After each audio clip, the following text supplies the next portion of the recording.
more about me and my career after. So thank you very much. Hello, everybody. I'm Sarah Mabrouk from Libya. I'm working on conservation threatened species and monitoring the invasion species in Libya, and coordinator to project one related to angel shark. It's critical endangered species, and another one about wetlands in Libya. And we're working on other subject and issue related to the challenge, environment challenge in Libya. Amazing. Thank you. Is there anyone on this call that's joining to listen in that wants to introduce themselves? Feel free. This is an open space for discussion and for questions. So feel free to put questions in the chat as well during the call, or you can raise your hand and ask questions. Yes.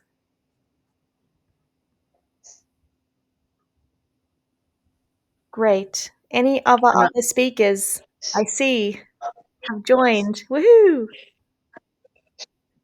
Hi. Hello. If Sorry for being late. No. No. If Dr. Masouda can introduce herself. Yes, please. Hi, my name is Masouda Barusha. I'm from Libya. I'm currently working with the WestMed initiative for development of the blue economy, which is related to the Western countries in the south and in the north of Africa and south of Europe. And also I have been working in the field of aquaculture as a manager of the national project of aquaculture in Libya, which is an institution which is established recently in Libya. I was interested in aquaculture since 2007. Until now, I still stuck in this field. And I've, if I talk about my experience later, it's just not just experience, it's just a bunch of challenges. Anyway, this is me. Thank you for inviting me to join you in this event, and wish you all the success. Thank you for that introduction, and I'm excited now to hear what you're going to talk about later. I'm interested to hear how you ended up in aquaculture, how you're there, and what's been going on. But now I think we can maybe get started. I don't know if you want to introduce yourself as well, and we can get rolling.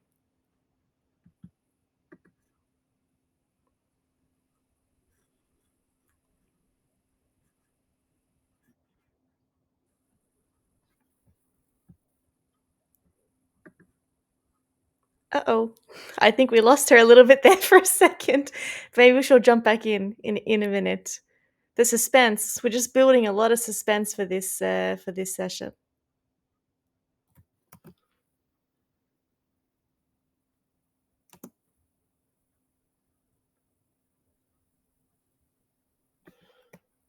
I can see some of my colleagues from Libya joining us, so I'm welcome. I'm very happy because they are joining us.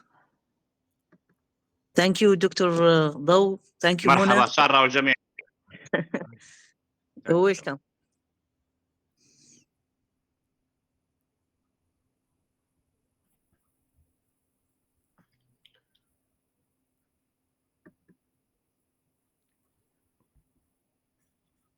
Wow, from Egypt. This is quite international group. This is exciting. Hello everyone, I am Hadir from Egypt. And if there are any technical issues with my friend Dunia, I will proceed instead of her. Okay, good to know. Let's see if she can jump back in again shortly. But otherwise, we'll let you take the reins. Okay.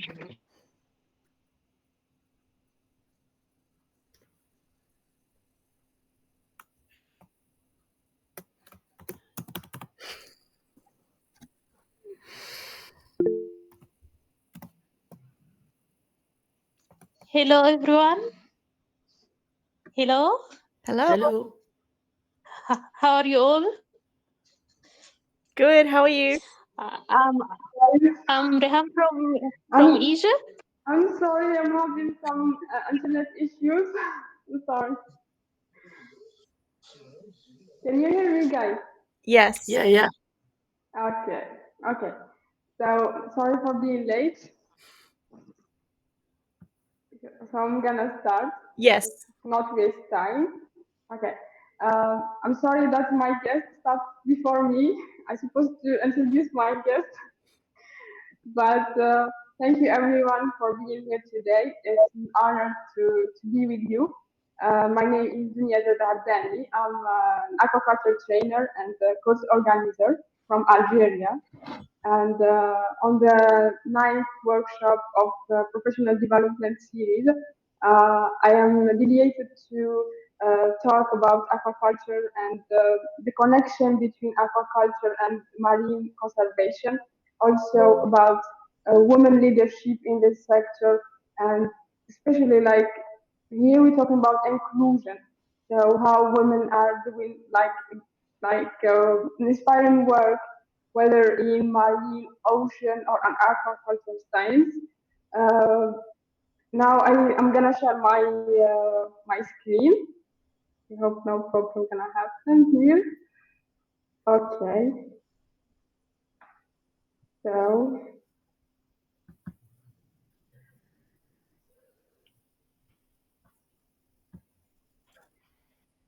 guys, can you see my screen or not yet? Not yet.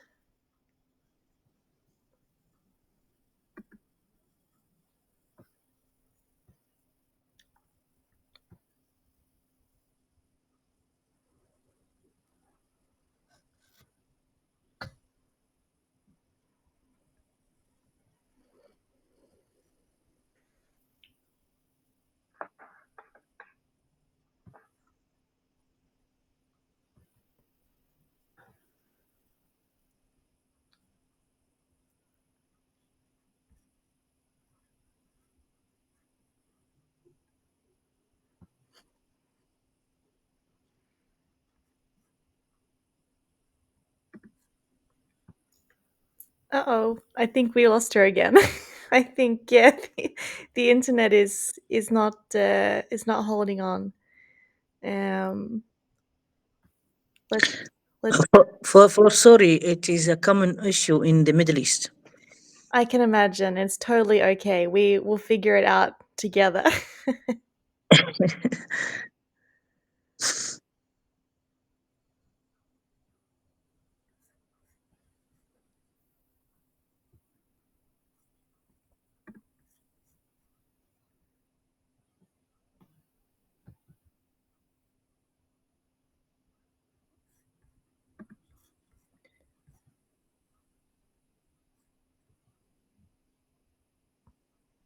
I can feel it this time. Third time's a charm, as they say. So I think this time when she joins, it's gonna work.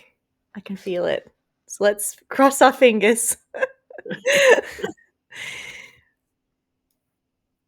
We should do this for every talk, Laura. This really builds the suspense, I feel. This is good. We're keeping everyone hanging. Yeah.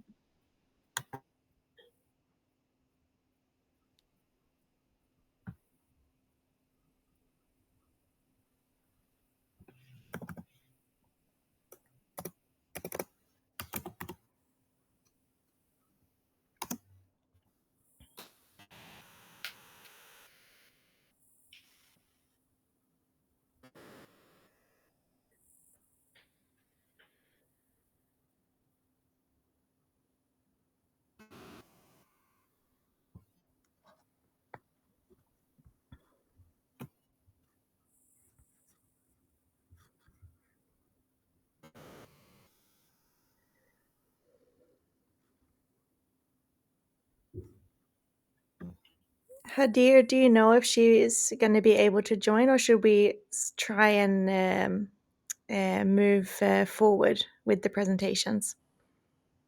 I'm sure, but if you want to move forward, I can lead us. I mean, maybe it's good to get started. I'm not sure on the structure exactly how if it will impact the flow, but maybe we can start with one of the speakers that's here. Okay, proceed instead of her. Sorry? Can I proceed instead of her? Absolutely. I take it. Okay, just 1 minute. I will share the floor. I will share the presentation. Amazing. Thank you so much, Adia. You're welcome.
Hello, everyone.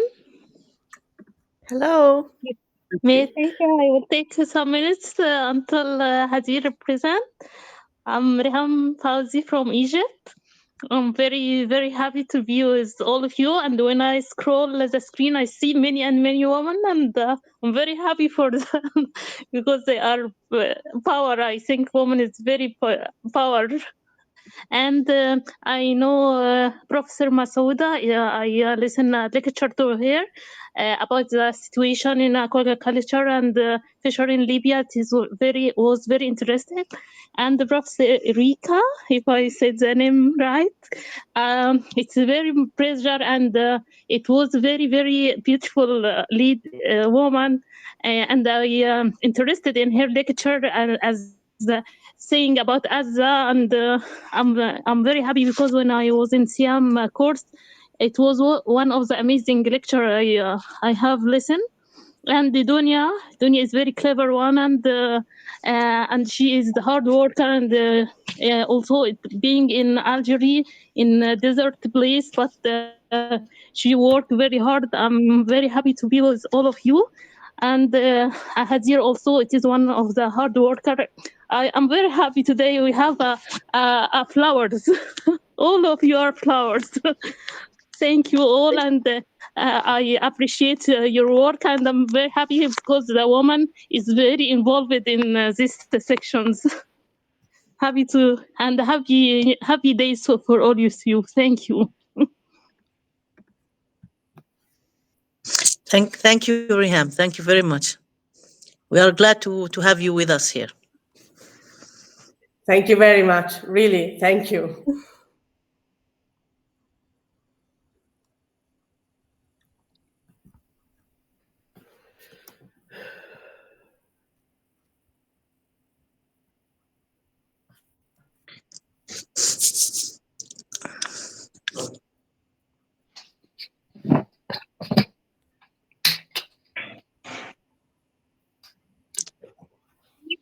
Screen now. Yes. I don't know what happened with my laptop. I think it's not time to update, but we can proceed. I'm sorry for these technical issues, but as my colleague said, it is a technical issues in Middle East. Okay, let's proceed. Good evening, everyone. It is a pleasure to have this session. We are on the 9th workshop in the professional development series. This workshop is about celebrating leadership, networking, and driving conservation on the connecting between aquaculture and marine conservation. Today, we will explore how aquaculture can contribute to healthier oceans and sustainable food system while creating opportunities for innovation and inclusions, especially for women. I will talk beyond my colleague Douniazad Abbani. She is a trainer and course organizer, truly passionate about aquaculture and sustainability. I am thrilled to be here with you. Now, I am trying to introduce our incredible panel of speakers. Berticia Bugu, founder of Shonogami and co-founder of Blue Job, and Masouda Aburisha, Rika Bruturo, and Sarah Al-Mabrouk, a talented marine biologist who brings valuable insight to this field. And together today, we will share their knowledge, experience, and I am sure their insight will inspire us all. And uh, let's start it about talking about sea, ocean, under threat.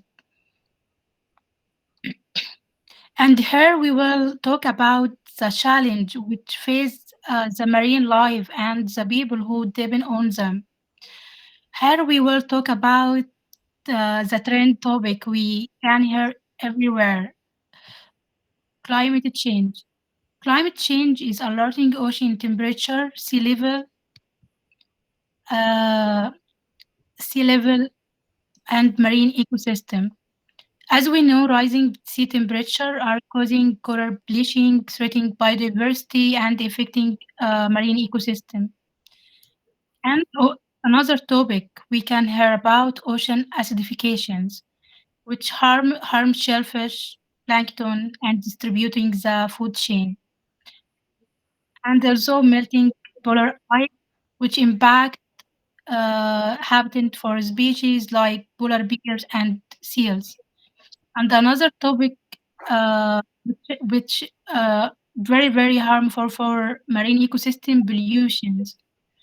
We can if we can talk about pollution, it is a huge topic to talk about, because when we talk about pollutions, a lot of people make it in a small area about like plastic pollution, but not only plastic pollution.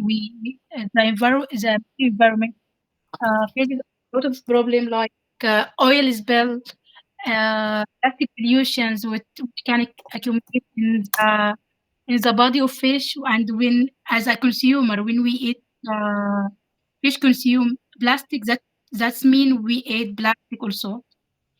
And another important topic under the threat: overfishing.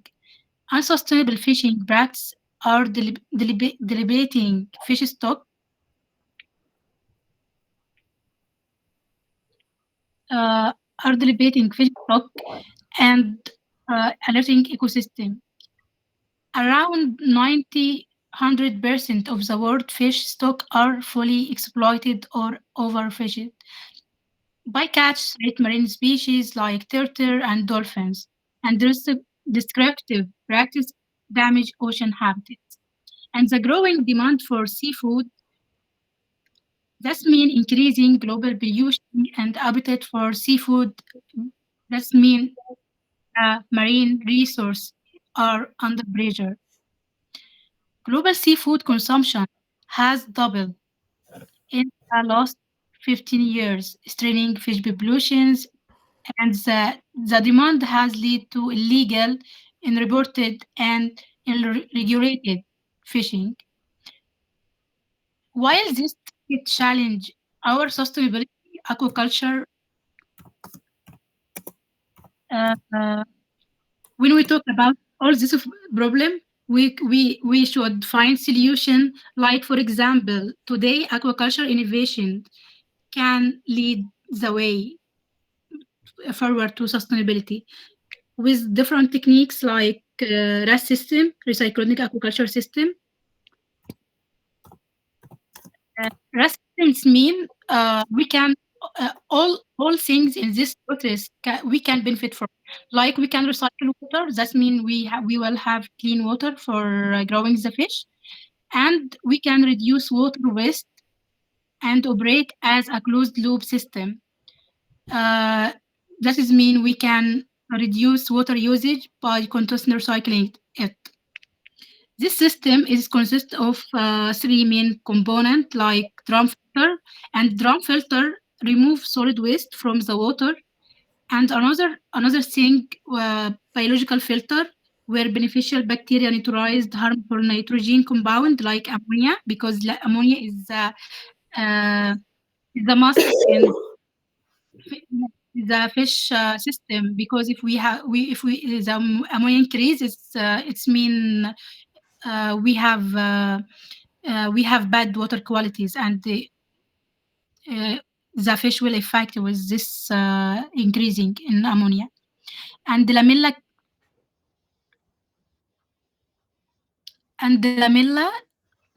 and another thing in this system, lamella clarifiers, which remove dissolved compounds such as nitrate and phosphate. When we talk about this system, it's not only to optimize water use, but also to minimize environmental pollutions, making it to lead the way for sustainable aquaculture. And next thing we will talk about IMTA system. IMTA system, this is when we talk about this type of aquaculture, that we will speak about the future, because this system, it is type of integrated aquaculture that combines species to create balance, like minimizing waste and increase efficiency, because in this system we will have different species like seaweed, fish. We will have another fish in different water column, and this advancement ensure aquaculture remains climate resilient and eco-friendly. And this system mimics nature ecosystem. It involves, as we said, different species together, like fish, shellfish, and seaweed. And this method enhance biodiversity, improve nutrient recycling, and reduce waste. So different coexist in this harmony, creating more resilience and efficient aquaculture system. And finally, we will talk about smart aquaculture, a game changer for sustainable fish farming. And here we will talk about digital monitoring. As we know, technology exploit a lot of time in our life, and we are in the age of digitalizations. So here we see a digital monitoring system that tracks essential parameters like oxygen, water temperature, and feed usage in real time. And this system allows farmers to optimize feeding, reduce waste, and receive alert about potential risk. As we receive a message in our phone about anything, we can receive from this system alert for everything's happened in our aquaculture system. And by integrating these technologies, aquaculture becomes not only more productive but also environmentally responsible, ensuring long-term sustainability. And now let's shift gears and hear some inspiring stories from our estimated guest speakers who will share their valuable insight and experience. And buenas tardes, Patricia. Gracias por acompañarnos. ¿Cómo estás? Patricia, ver todo tono genial. Now let's introduce Patricia. She is a founder of Ashami, co-founder of Blue. We are thrilled to have her journey. We can't hear you, Heather. We can't hear you. Patricia, the floor is Okay. Can Hadir? I will continue here. welcome back. Thank you, thank you. I'm so sorry, guys. I had a problem with a connection while sharing my presentation. Thank you, Hadir, so much for the support. And unfortunately, Patricia, due to some family issues, can't join us today. But we hope to meet her next workshop. But we're gonna start from Libya with Dr. Masouda Bouarrousha. She was the director of the aquaculture project in Libya, and she do a lot of work. I'm personally inspired by her story. Dr. Masouda, can you hear me? Yes, I hear you, Dunya. اوكي، مرحبا بك. نبديني نشكرك على جيتك اليوم. مرحبتين كيف بك. حالك؟ الله يسلمك، الحمد لله. كيف الجزائر؟ يعني بخير بخير. So I prepared to speak in every guest native language, but I guess it's very difficult to have a Libyan accent. But we are honored to have you here. Thank you very much. Tell us more about you, about your story, and what you think about women in this sector, especially since marine and ocean are like known by male domination. So what you have to say about women in this science? Shall I share my screen, or you share it first before I start? Please, because I'm having issue when I share my screen, I lose a connection. Okay.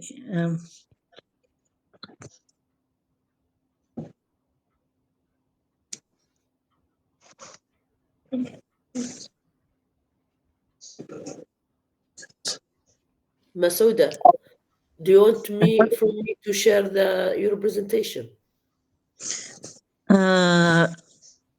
Because I made some changes. Yeah, okay. But they say it's sharing now. I'm not sure. You're sharing your screen with everyone. Can't you see it? All right. Let me go from Not my yet. screen. Okay.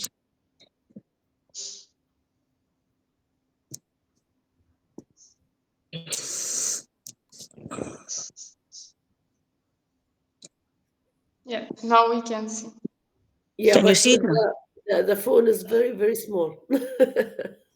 I'll try to explain. Yeah. You enjoy the pictures, and Yeah. Okay. Okay. It seems we all have the same problem here. Yeah. It's a common issue, as I said before. I'm trying to talk about the women experience, or women experience in as a woman, my experience in aquaculture sector, but I'll try to put myself in a bigger context. I mean, with like a woman, like other women. So the title of my presentation is "Empowering Women in Fishery and Aquaculture." My big question is that, is there any rule of women in aquaculture? This is the question which is raising. I think the question is that make Dunya start to think about this workshop. The role of women in aquaculture actually reflects the broader economic shifts in labor division between men and women within each society. Societies are divided from one to another. But if we talk historically, women have played a crucial role in gathering and collecting and harvesting wild fish, and also aquatic foods from reefs and from lagoons. However, fishing beyond the reefs has traditionally been dominated by men. I mean, the men who are the one who go in boats to fish from high seas. In the Middle East, region, especially, women are more often consumers rather than producers in the fishing industry due to the various social and economic barriers, which is we will talk about it later. The division of labor places men in a productive role outside the home, while women are primarily engaged in more domestic tasks. This dynamic actually has been deeply historical, come from historical and cultural roots.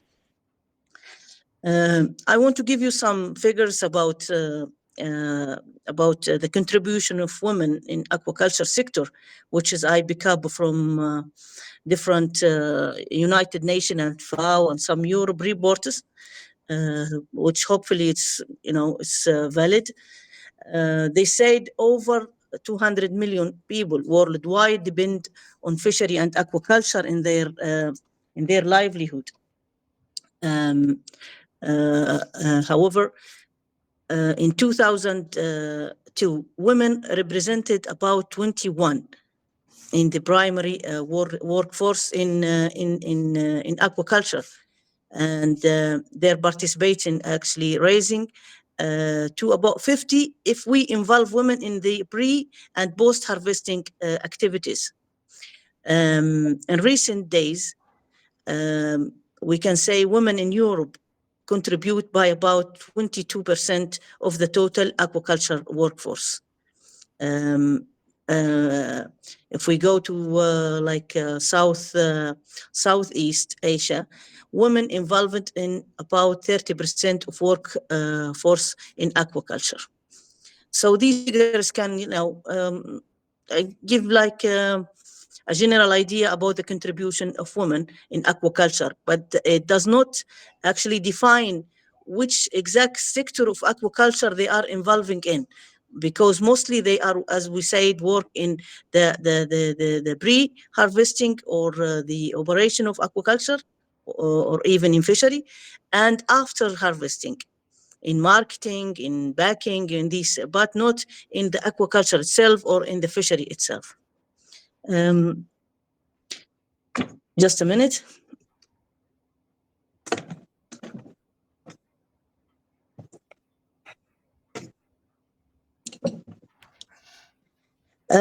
Now we will go to the challenges facing women in aquaculture. If we talk about that,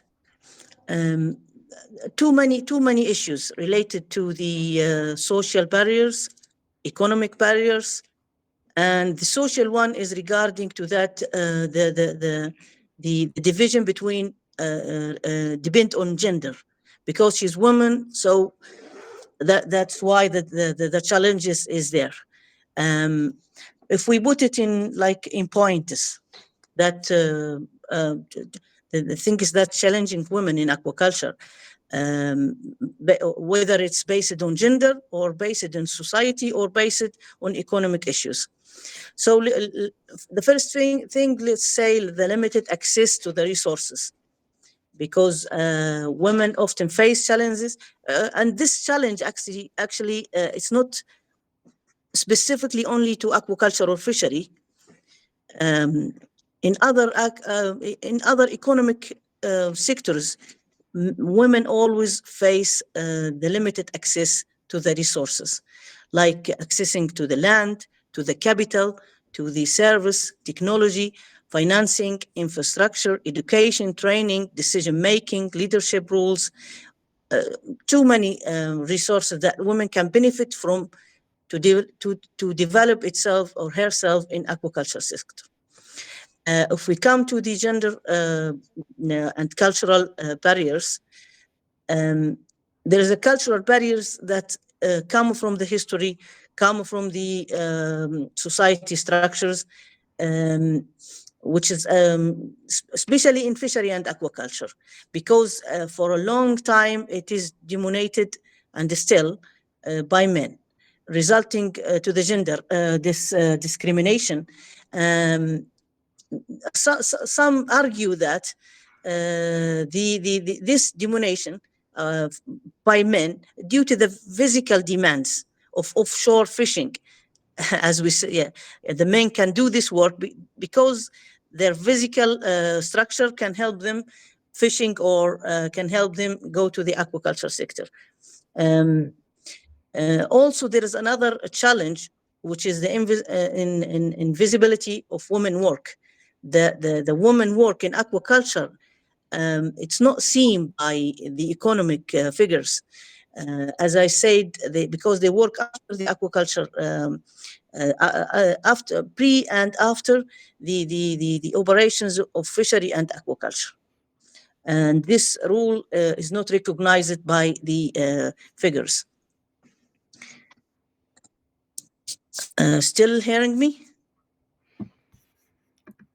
Yes. Hello? Yes, we're still hearing you. Okay.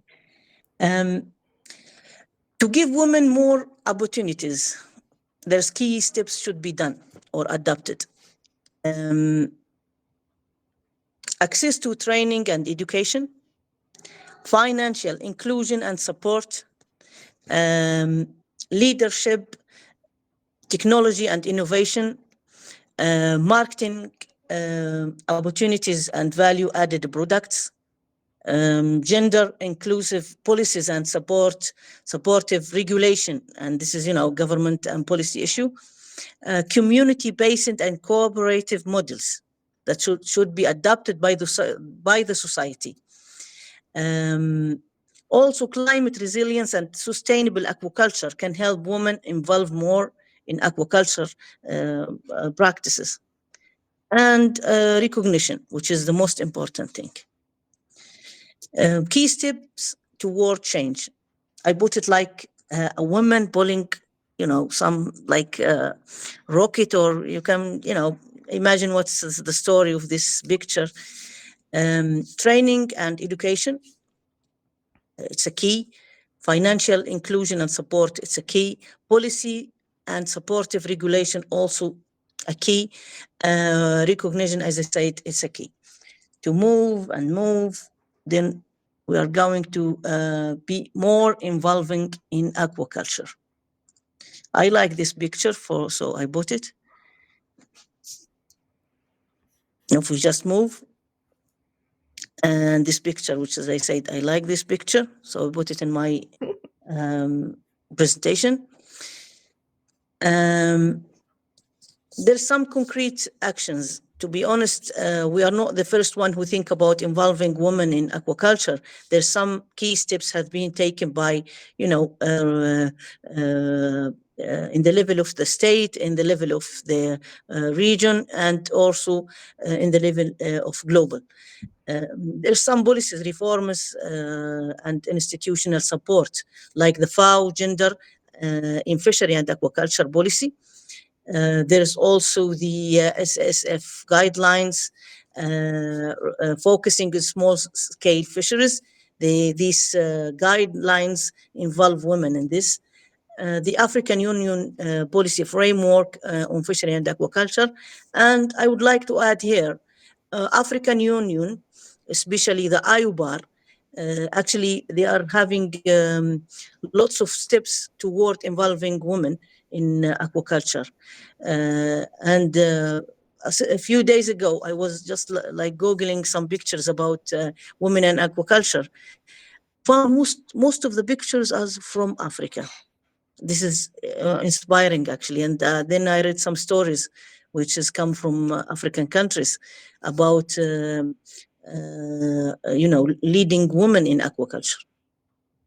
There is another programs from from Egypt, from Morocco. They are involving women more in aquaculture. There's other associations and networks like Women in Seafood Industry, like African Women Fish Procedures and Trade, Women in Fishery and Program, Trade Initiative, FAO Global Capacity Development Programs. These are very, very inspiring initiatives we can learn from to provide more support to women in our communities. There is a potential role for women to start with, and this is in my opinion. In the top, it's the research and the development, which is we can see too many women involved in this sector. Women can contribute in study, making researches, especially in breeding, disease management, sustainable practices in aquaculture. Also, policy and governments. Women can be involved more in decision making, like myself, within the government agencies, and also with international organizations. Training and education. The experienced women can provide the training and the education to the next generations, so they can transfer the knowledge, transfer the experience, transfer the practices to another woman that might be involved more in the future in aquaculture. Also, market and trade, which is easier, at least in this period of time, to involve in marketing and trade in aquaculture production or fishery production. I inspired by the story at the end of my, my presentation. It's a story from Emily Silling and Amanda Moiser. Both are from England. They start. Actually, they are friends anyway, and they start their project or their company. It was a small company, farming oyster, and it became a very big now. They challenge the society as well. They are in England, in Europe, and they're facing like gender challenges as well in similar to other countries. So Europe is not that much different in this issue. As a woman, in aquaculture, the picture that you see, in the sunset time, it's those girls, the friends who I was talking about. As a woman, I have experienced both challenges and opportunities in like both things. I have the challenges facing me, and also I exploit the opportunities that provided to me. Sharing knowledge, fostering collaboration, supporting each other, we can create more equitable and sustainable blue economy and aquaculture as a key player in the blue economy. It's the trend now, and we can work in this parallel to support the aquaculture to support women in aquaculture. And let us work together to make that vision as a reality. Thank you very much for your listening to my presentation. Final thing, which is I want to add to this, which is I didn't note in the presentation, and I have my colleagues here with me, Sarah. We share some challenges related to the gender in the first place.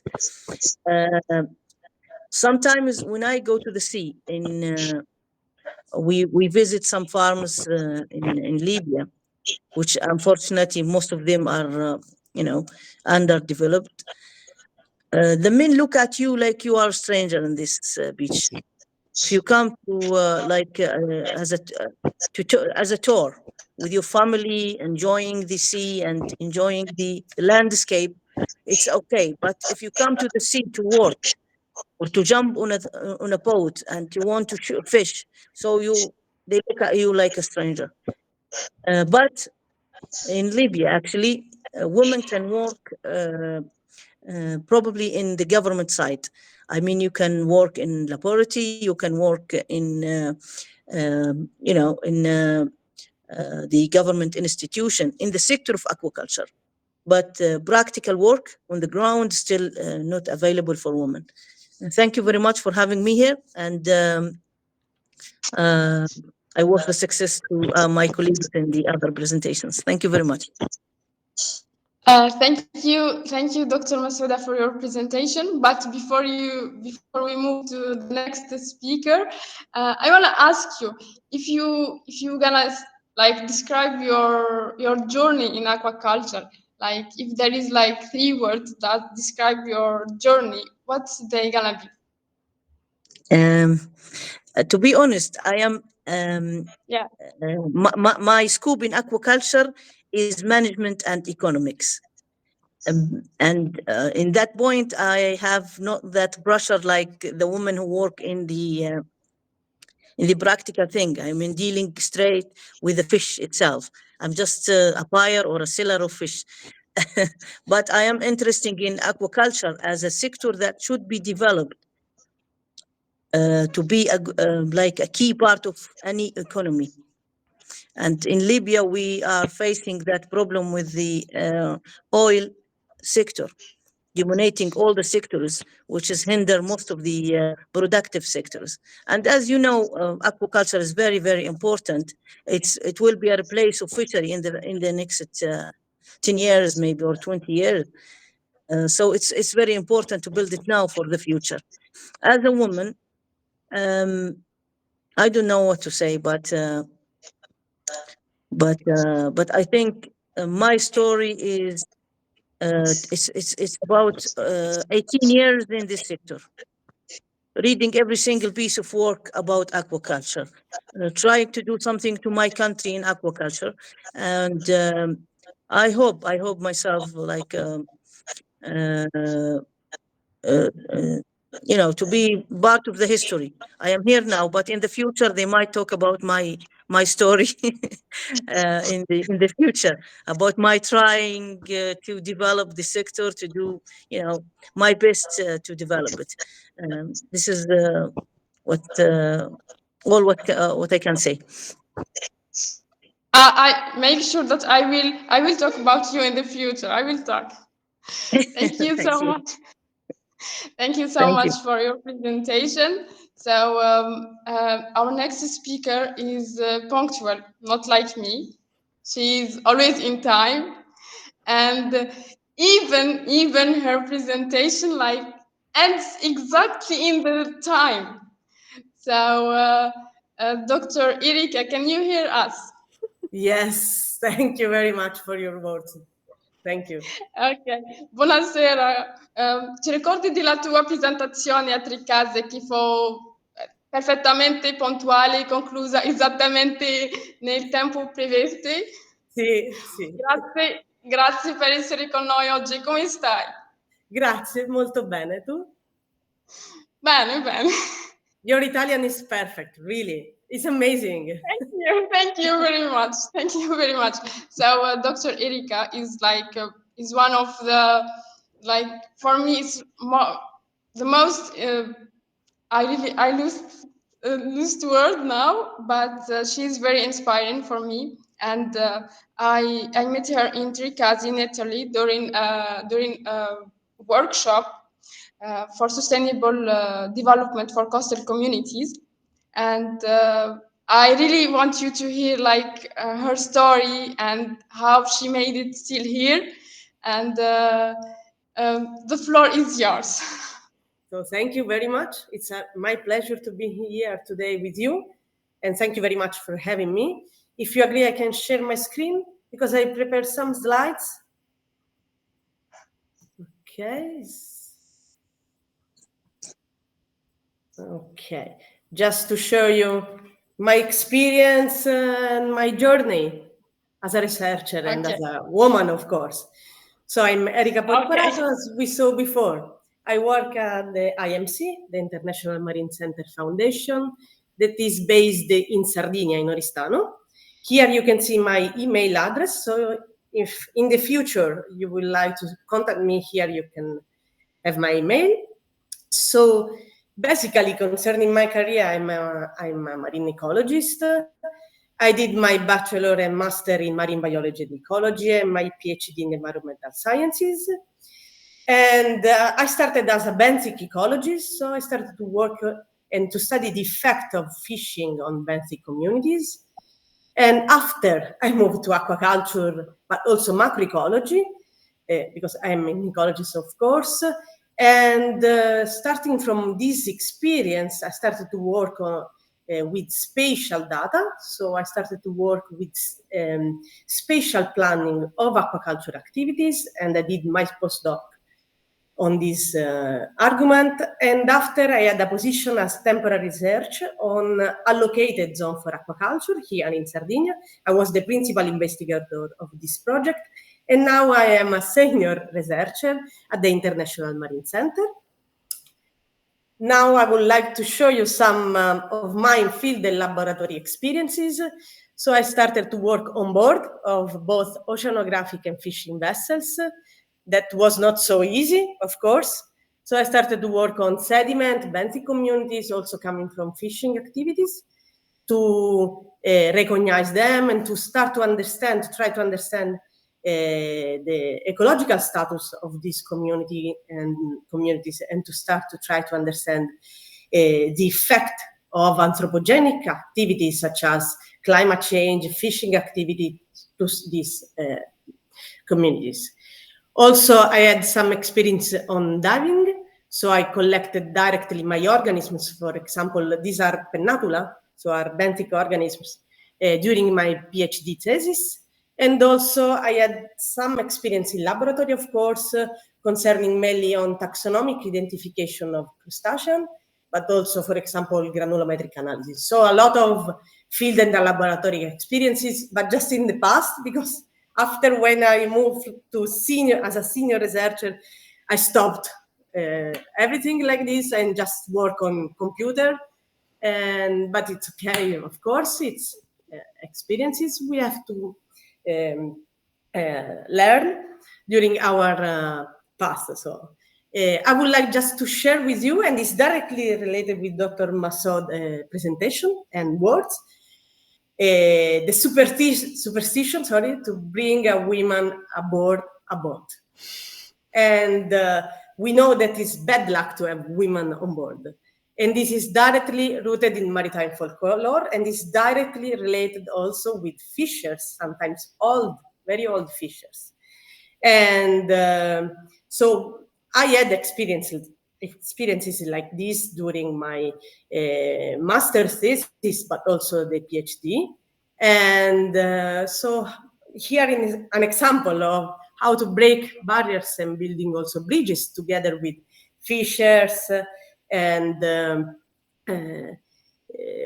men in general. So at first, their reticence was evident, but through patience, listening, and mutual respect, I earned the trust of seasoned fishers.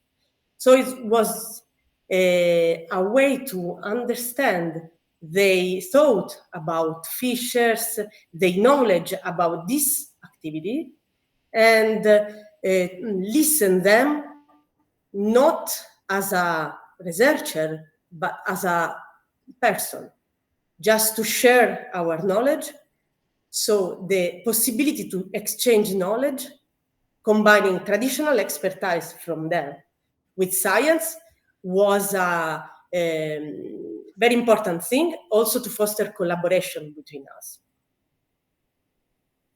So I started to collect a lot of data during, as I said before, bachelor, master, and PhD. And after I started to map this data, to model this kind of data. So a lot of use of computer during this. And for example, also the fishing activity, I started to work with fishing vessels position at seas. So I started to work with, for example, GIS software, Geographic Information System software. And after, I started to work also on satellite data. Because at the beginning, when I was very young, the possibility to have in situ data was not so common. But in the last years, the possibility to use satellite data, for example, to inform model, different kind of model, become very easy in some way, and very important.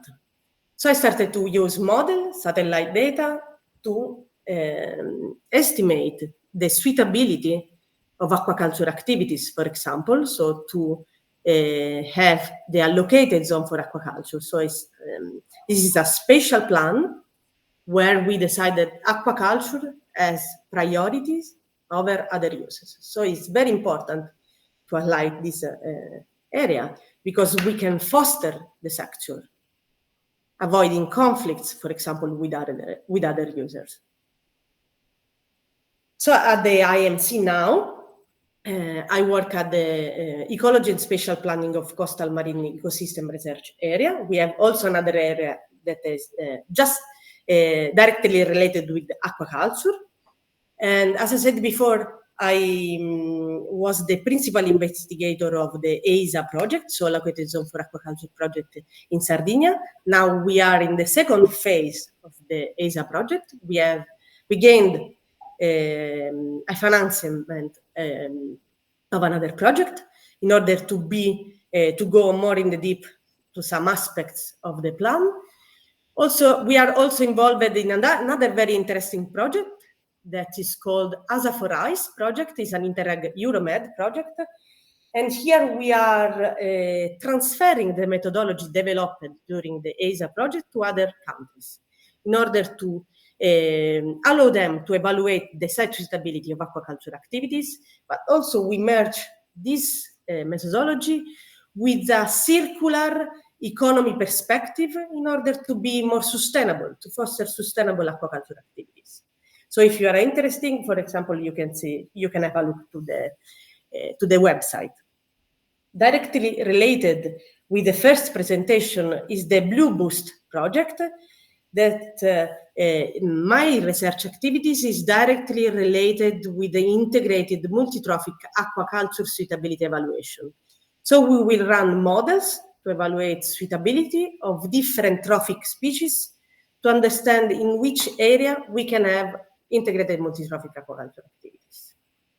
Beside aquaculture, we have also other different projects. One of these is within the National Biodiversity Future Center, national for Italy, of course.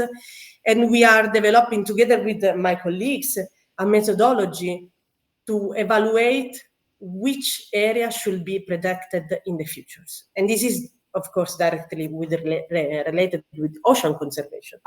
So we are trying to understand which area should be protected in order to reach the 30% objectives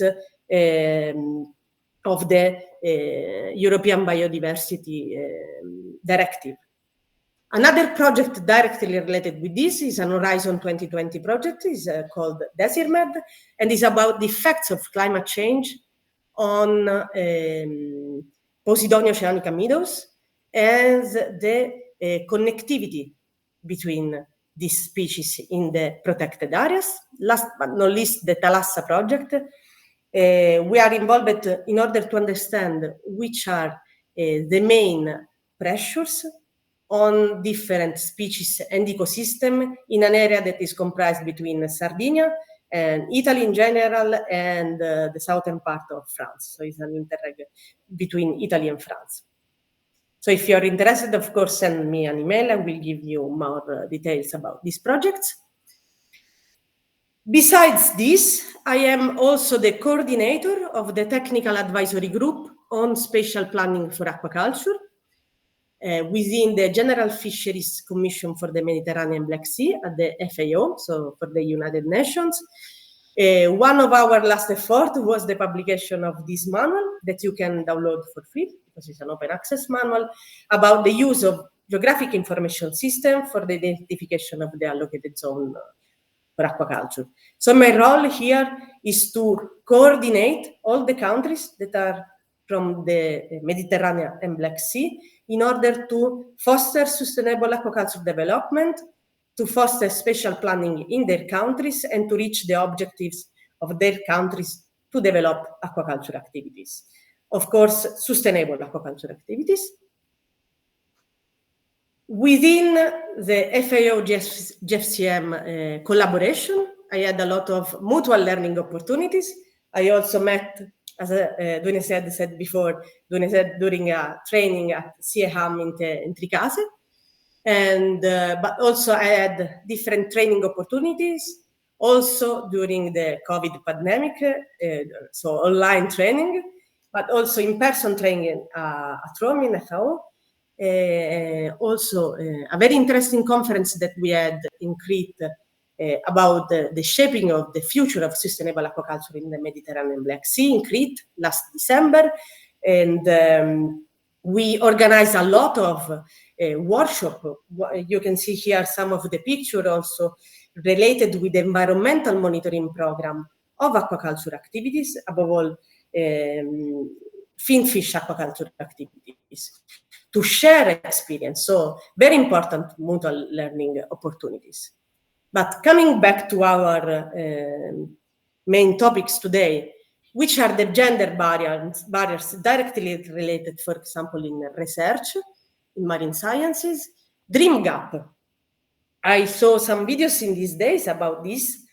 For example, in Italy, but I think that is just quite common in many countries, girls do not receive toys related with sciences. This so is a way that can cause dream gap. So the young girl will not dream to become a scientist, for example. Also, as Dr. Masoud said before, we have stereotypes about physical capabilities in fieldwork. So sometimes happens that men think that we are not able to work in fieldwork. And this is not true, of course. There are also cultural and societal biases limiting opportunities of being involved in different research activities. And of course, we have underrepresentation in leadership roles. So overcoming challenges. First of all, as already Dr. Masauda said before, networking and mentorship programs, these are very important. Advocacy for inclusive policies, and this is an urgent need, but also increased visibility of women leaders in the field. And these kind of workshop and activities are very important to increase visibility of women. So it's very important to participate to this kind of activities to share our views. So opportunities in marine science for us, for women in marine science. We can, for example, explore innovative fields in aquaculture and ocean conservation. As I said before, I started to work on modeling, satellite data, spatial planning, work together with competent authorities. So to have different kind of research activities, not the common one probably. Also interdisciplinary collaboration, which will offer new roles, new positions, and of course, as I said before, global initiative promoting gender equity. So the call to action, we need to encourage young women to pursue marine sciences, and we can see here in the left side of this slide some example. We can have comics, for example. Here you can see the Oceanicas. It's about women oceanographers. It's produced by a Spanish research institute, the IEO, and you can download online. You can see how many researchers and scientists were very in love with their works and foster research in oceanographic fields.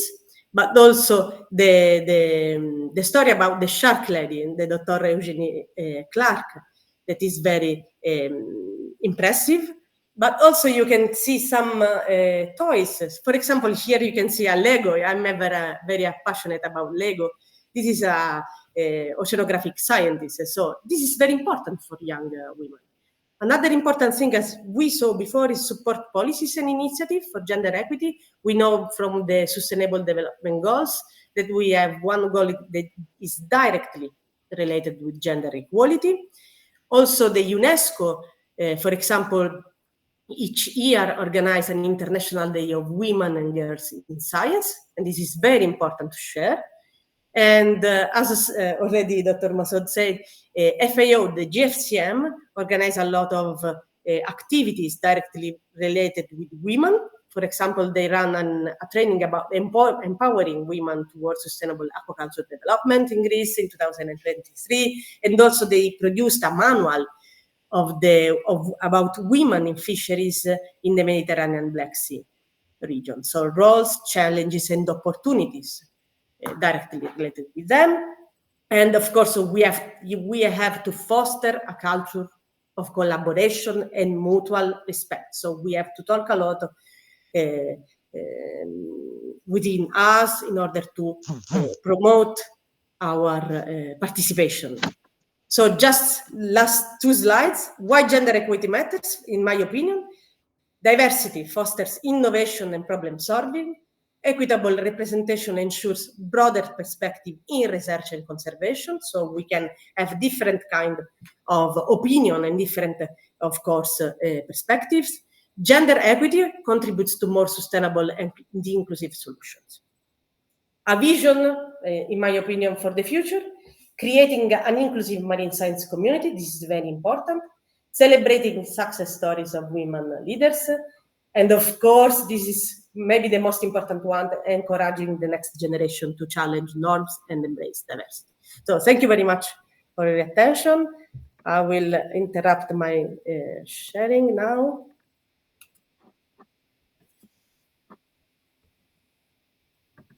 Thank you so much. What an inspiring presentation. And I'm just looking at you and thinking, man, she is busy. You have a lot of things going on.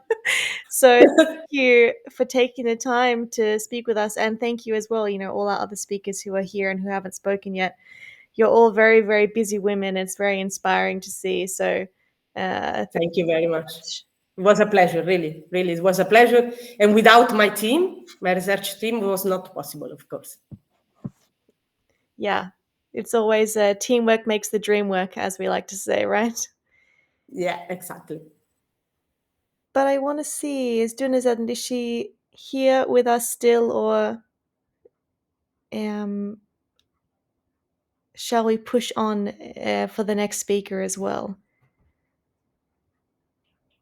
I'm not holding my breath with the internet connection because it's been up and down.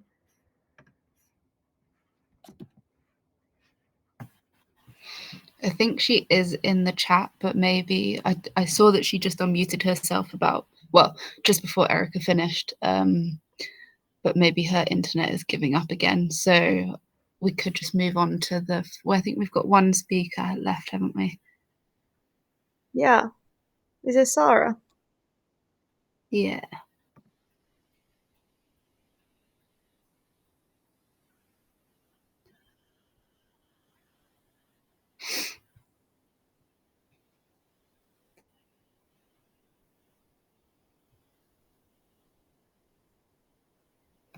Hello.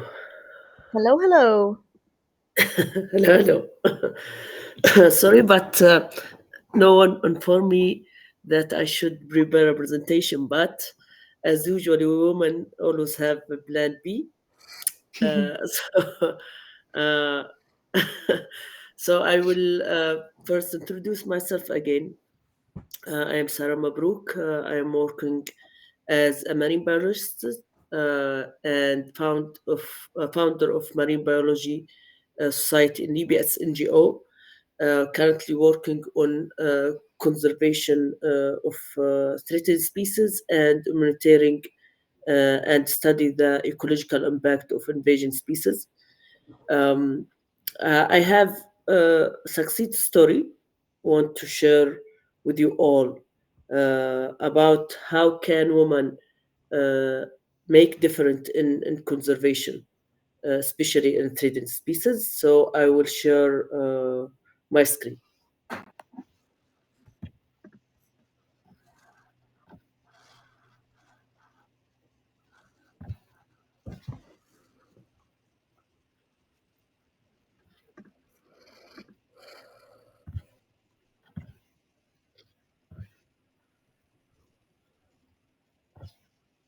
Okay, can you see it? Yes. Okay. So I will give you.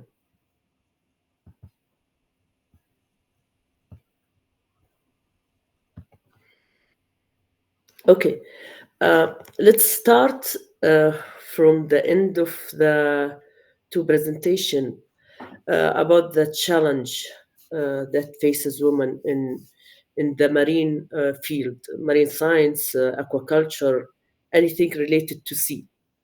except the sport. I think the sport is less a challenge. For me, the beginning of my career in conservation was by photo. What's I meaning? That we started our work in Libya in field called citizen science. We try to invest in social media, in doing educational awareness, raising awareness about the issue that faces the marine environment in Libya, the pollution, the illegal fishing, other things. And when we start this project, it's about species called angel shark, and it's classified as critical endangered species by IUCN. A fisherman sent a picture through our group asking about this species, the name, and if it's edibly he can consume this species. This species was the main idea about angel shark in Mediterranean, that this species almost extinction in the Mediterranean Sea. So we start since 2020 working on this species, and we go stage by stage until we launched a single action plan to conserve this species, and implementation most of the action plan in the Mediterranean country. So the project in the beginning, we tried to promote the reporting of the angel shark catch and identification in Libya, and highlighted the importance of Libya as a hotspot for the angel shark in the Mediterranean Sea. We use many methodology like field survey in Libya ports. We take measurement, genetic samples, and we try to build species distribution map of angel shark in Libya. And as you see, there is the species along the Libyan coastal line, and we do some analysis about the species. The common one was 36%, and Aquilata, the second one, was 60%. But the main rare species of the angel shark was just 4%. Most of the fishermen, we try to have the local knowledge, local ecological knowledge for fishermen, and we was surprised because more than 87% of the fishermen in Libya was unknown about the conservation state of this species, and because that they still fishing it. We start with the awareness campaign through social media, through the field survey, and we got positive feedback when the fishermen start to release the angel shark when they found it in their nets and fishing nets. And we do some handling guideline. If you find the angel shark in your nets, how you should return the animal to the fish to the sea, how you catch it, what you should do and what you shouldn't do. So this is one of the material, awareness material. And after that, we organize a meeting with divers and fishers in Tripoli, Zwara, Benghazi, and Misrata to raising the knowledge about this species. This is photos from video for fishermen returning the angel shark to the sea after 2 years of hard work with the fishing communities. The achievement of the angel shark project was, first, we applied for the innovation called Important Shark and Ray Area, launched by the IUCN Special Shark Group, and we could manage that because we have the data for the area called Third Gulf. in the central of Libya, middle of Libya. It's very important area for biodiversity. We managed that the area to nomination the area as an important area for the species, and this stage make us uh, uh, apply for another as we say for another application to make this area as marine protected area in Libya. And another one with other colleagues and partners from Greek, from Canary Island, and from Turkey and other country. The convention migrated species community had adopted the single species action plan for the angel shark in the Mediterranean Sea, and ask the countries from the Mediterranean to start to conserve the species in their marine water. So the next step, the most challenge for us in the project, that we will sit with the government and authority institute to start writing the legalization to protect the species and prevent the fishing activity in the area that we see it's important for the species. This our local partner, and Mr. Dow was in the meeting, but I think he get out. Thank you for your attention. This is the small part of our work in conservation. There is other project, but I think this is the most succeed story until now.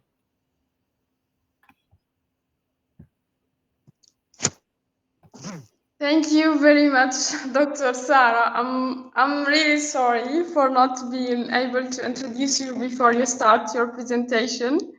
Can you hear me?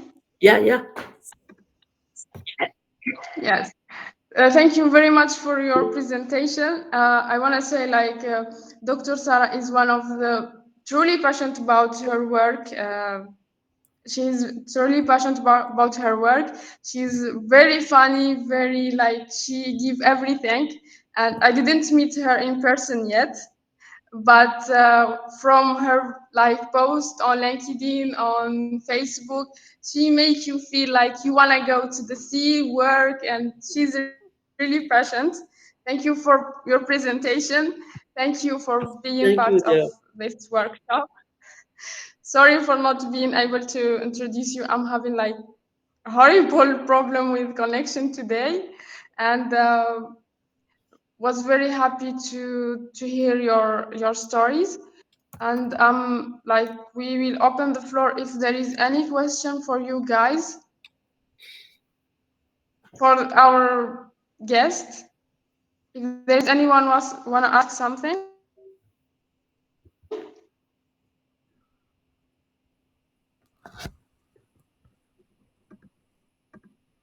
I can't see if there is any question in the box, so in the chat. So Douniazad, may I? Yes. America, yes. I would like to have your opinion about women in ocean science and aquaculture. Sorry.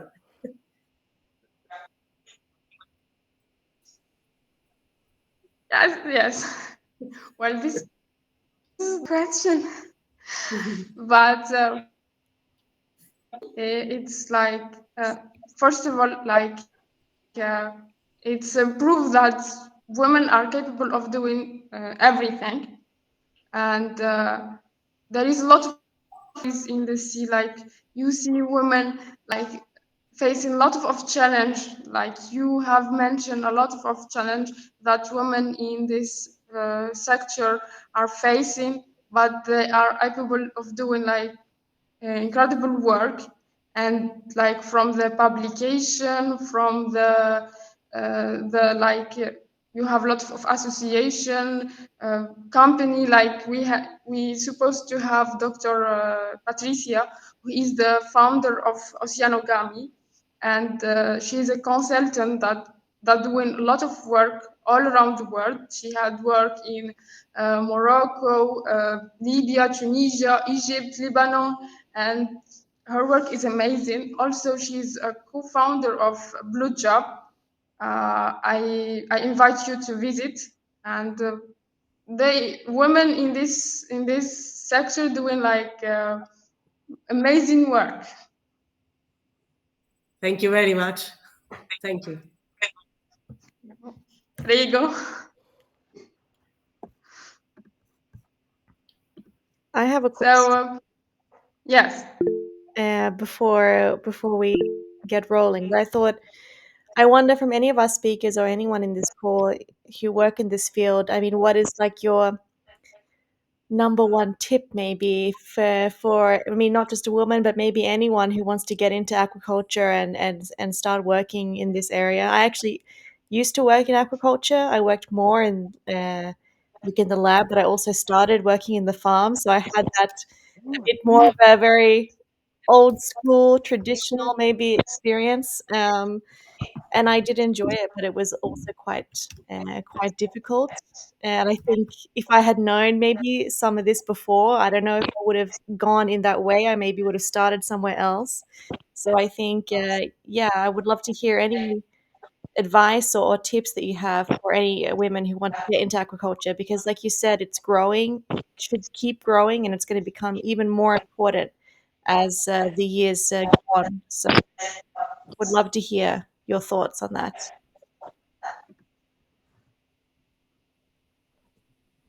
You have amazing women here to answer this question. So I don't know, like maybe Dr. Masouda can answer this. Let me say something. To be honest, my original area of knowledge is agriculture. Okay, and then when I go to the PhD, actually I interested more in aquaculture, and that happened actually like occasionally because I was in a trip, okay, to a place called Farwa. Then I recognized that farm. I visit a friend of mine who's called Hassan Al-Gibli, and we were talking about this, and he said aquaculture and blah blah blah these things. Let's visit that farm.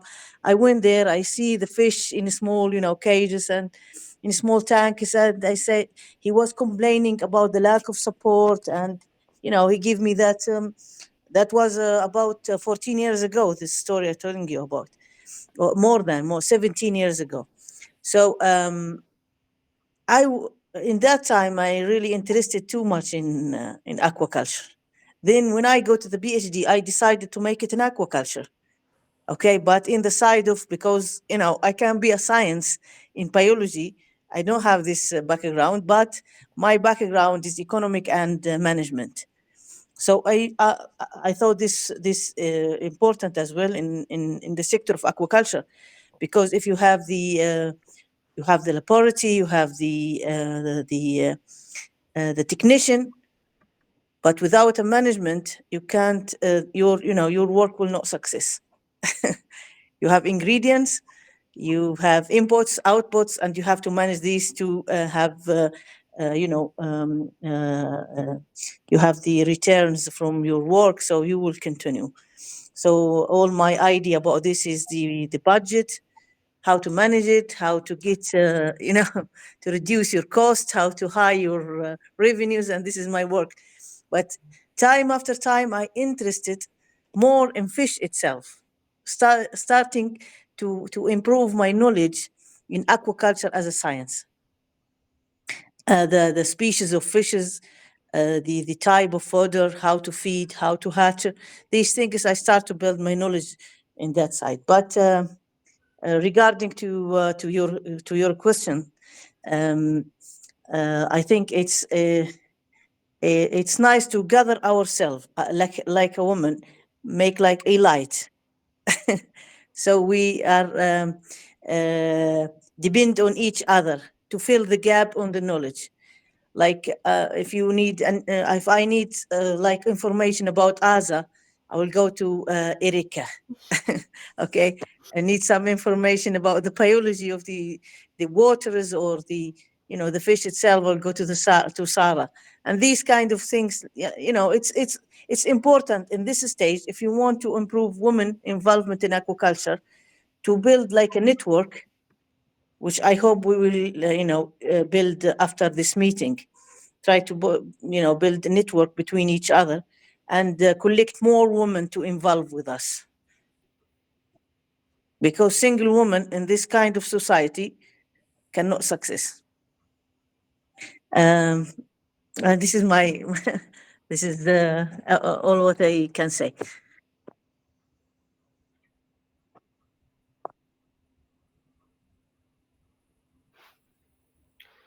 The voice, Dunya. By the way, Dunya is very young, okay, and she inspiring us actually, and from here I'm supporting you, Dunya, to the end. Always remember that. Dunya, I think you're muted. You might need to unmute yourself. Okay. Thank you. Thank you very much. I'm honored. But like Dr. Masouda said, it's very important to have a community with you, to have like people who like have been there before you. Like you can seek for advice. They like from their mistake you can learn. Like they will advise you like what are the best ways to do that, to not do that. And like Dr. Masouda said, it's very important to have like to network and to have like a maximum of people around you to build like a, I don't know, like more to be more to have more experience, to have more knowledge that will help you to get your adventure. Amazing. Thank you for sharing. You are welcome. I think Hadir has her hand up. I know she probably raised her hand a while ago, but Hadir, did you have a question? No, I don't have a question, but I want to share something. I have honored to be one of the participants in Women and Aquaculture training with GFCM. And I used to think that as a woman in Egypt, we are only women suffering in this sector. But when I that we deal with different women in this sector, I discovered that everyone is suffering. And by this challenge, we face women create solutions for the problem and opportunities from the challenge. Uh, discover that as a woman, we must learn to market ourselves and prove that we are able to grow wherever we are. Like now we are in different regions, like we have in Italy, Sweden, Algeria, Egypt, Libya, and so on. And during these presentations, we saw a different of skills and a different of knowledge, a different of experience. For example, from Dr. Erika, that we can see leadership and how many women lead research initiative and organization focus on marine science and also in different section like ecology and they combine not only marine science, we can combine it with different science. And in other hand, we saw a diverse perspective, like women bring unique perspective and approach to a problem solving and interesting, inspiring, like Dr. Masouda shift from agriculture to aquaculture because she find interesting thing in these sectors, and Dr. Sarah like education outreach through like Angel Shark, and I was happy to follow this initiative from the start, and how can the woman often engage in educational program, not only in deeply in fish and to grow a fish. Like we used to hear aquaculture, that's only to growing fish and to reach it to final market and buy it to sell it to consumer to get money. Not only this, aquaculture can also educational, like yeah, like we have ocean literacy, we can also have marine literacy, we can have aquaculture literacy, and how we can uh, decrease the carbon burnt in this sector. And and also like Michelle's, I take a look and I find that she's interested in communication, digital marketing. I want to say that marine sector as a whole, not only aquatic system or water, fish, biology, it is a diverse sector. We can combine it with different things, with different job, with different uh, things like communication, marketing, biology, aquaculture, ocean science, and so on. So I think it is will be great if we can continue. It's not only the last sessions. We can have more sessions. We can share the knowledge. We can share experience. And thanks a lot for organizing this session. And thanks Donia. Thanks a lot. And I want to be lucky to meet you in real, inshallah, very soon. And thanks a lot for inviting me to join this very very informative and valuable session. Thanks a lot. Thank you, Hadir. You saved me. And I'm very happy that you made it with us. Like Hadir is one of the very talented people I have met, and she work with aquaculture like from I don't know, like 5 years now. Hadir.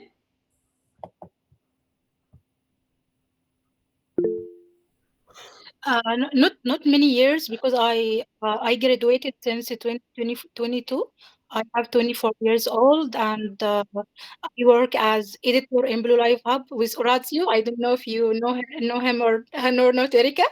And I work as communication specialist at Ethical Seafood Research and Ethics and Fish. And here in Egypt, I work as a communication specialist in initiative related to gender-based violence.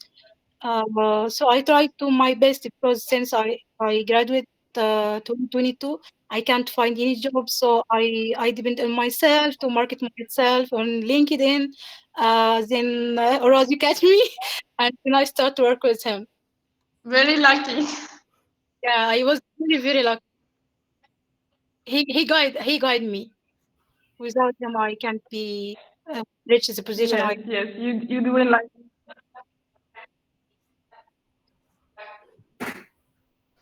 Yes, like you are very talented. You doing like a lot of work. I thought like maybe you are in the sector like for I don't know 5, 6 years. So continue, and I really proud of knowing you and wish you all the best like in your career and also in your life. Thanks, Antonio. You're welcome. Dr. Sarah, do you have anything to add? Do you want to Okay, say something? they said all thing, but for me, I think the keep learning and keep fighting, and you can get to the place you want, and try to support other women in the field, because we need the power of women to get succeed in our work. So last week I was in workshop, and the support that I get from the women there was magnificent and make a difference to me. So I think the woman support need to be really and easy to find. If women in aquaculture in Arabic world or in North Africa doing a group, establish a group for support, that would be great. I will work on that. I will create that group. Yeah. I can see the support on the smile on the face of Michelle and Erika. Michelle is smiling and Erika as well. So this is enough to support us. It's an honor to have you, and it's amazing to be a part of this community. And I really hope that people are inspired from your stories. And there is a lot of examples, and there is a lot of women like doing like an amazing job. And Dr. Sarah, I will make sure that me, Hadir, Riham, like every woman in North Africa working in marine, aquaculture, or even ocean, we're gonna like try to build a network, and we'll see what will happen in the end. Thank you, Dunya. And Hadir, thank you for Not just in everything. North Africa. Not just in North Africa. To be honest, I worked with Europe women.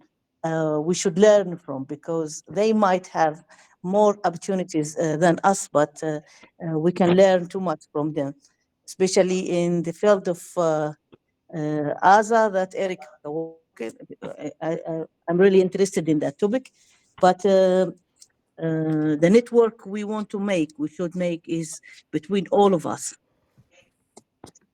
Thank you. Yes. Thank you.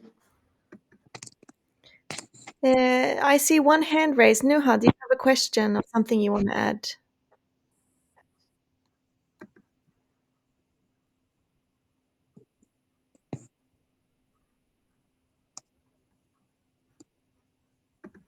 I can't hear you. I can see that you're unmuted, but I can't hear anything you're saying. I don't know if it's just me.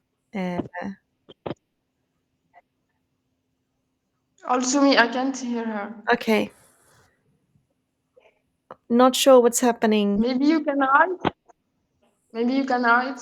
Yeah, maybe write if you have a question in the chat, then we can read it out.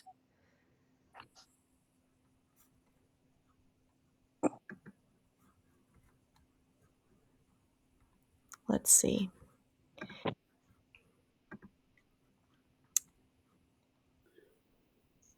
But I just want to say now, I feel we're coming to the end of this session, and I just want to say on behalf of Women in Ocean Science, but also Laura, again, who I must thank a million times for organizing these events. Thank you so much, Dunia, Sarah, Dr. Masuda, Erika, for speaking today, Hadir, for jumping in and saving the day in the beginning. It was really such a great session, and I feel so happy and so inspired by the way that you all are supporting each other in this call, and just it seems like in general it's been super amazing. So I'm really feeling energized, and it's nearly 10 p.m. for me, so I really need to not be energized because I need to go to sleep. But I'm feeling pumped up now. So thank you so much for this amazing call, and let's keep connected. And maybe, Dunia, we can invite you back another time when you have, again, amazing internet connection one day, and you can have host a session all on your own, and you're gonna, kill it. It's gonna be amazing. So let's do that. Let's make sure we schedule another session with you, and maybe with some of the speakers here today, or some people new. It was super amazing. So thank you so much, everyone. And I see Nuha wrote in the chat, that she's excited to participate, or they're excited to participate. And yeah, so am I. So I'm glad we're on the same page. Laura, do you have anything else you want to say before we wrap this up? I feel. No, I just want to say a huge thank you to everyone, especially Dunia, for organising all of the guest speakers. It's obviously the first kind of time that we've done something that has more than just one host. So I think it's been really inspiring and nice to hear from so many different people from across the world. Obviously, we were all connected by the fact that we're women in ocean science. So I think that's amazing that we're supporting each other. Obviously, if anyone is interested in hosting a workshop in the future, then you can contact us on LinkedIn or Instagram or Facebook, however you fancy finding us. Or if you're connected with any of the ladies here, then you can obviously get our email address off the ladies. So we do have our next workshop is on the 24th of February. And it will be with our host, Rosie, who is talking about, hang on, let me remind myself.